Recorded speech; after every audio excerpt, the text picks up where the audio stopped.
The first place I ever wanted to go, independently and of my own volition, was Rome. When I was 17, my brilliant senior-year English teacher introduced our class to Dante. While the medieval poet likely did not write Inferno, the first part of the trilogy known as the Divine Comedy, to appeal to teenage girls, it nevertheless worked on me some kind of dark magic. Dante, a middle-aged man meandering through a landscape of perdition, led me to Italian history, and the history led me to the language. It was the language, I think, that led me to the place. One evening that fall, it was late 1992, I decided I would go. Not that summer or the following year, but that very night. My parents and brothers had already gone to sleep.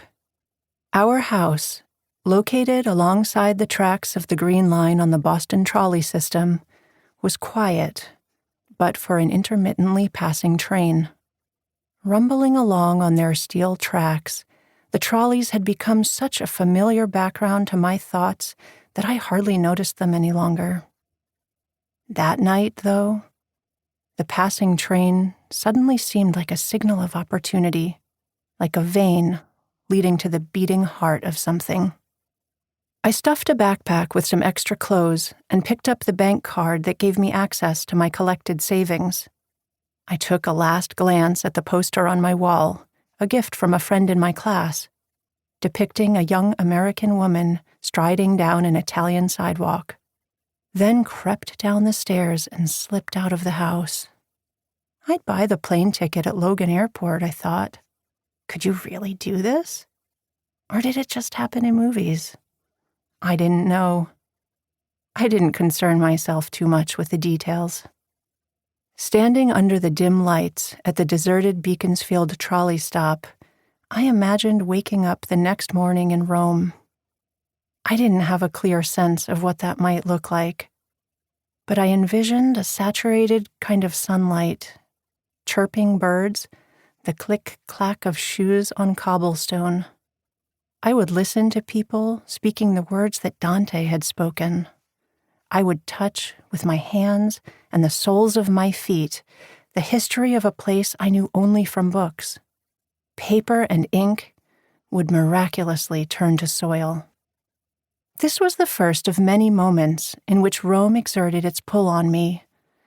I had never been to Rome nor Italy.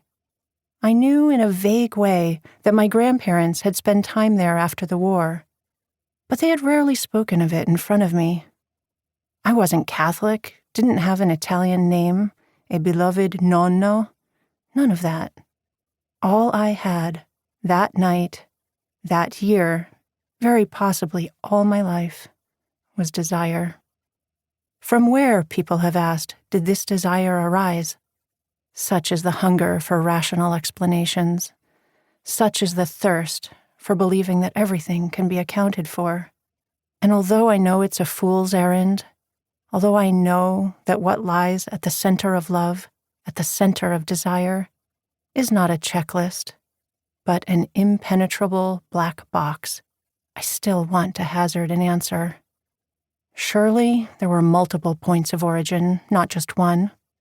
Every so often, a new one would unfold, a new track leading me to Rome rather than anywhere else in the world.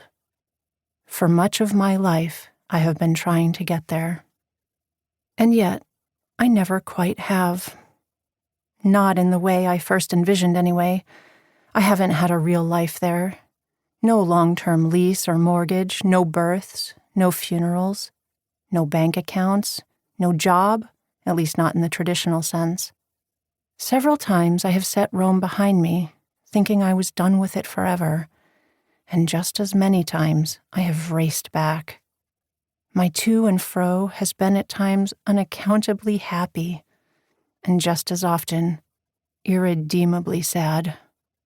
Within the city's walls and in the countryside surrounding it, I have been gifted remarkable moments of friendship, coincidences that border on magical, and access to a history that grounds me.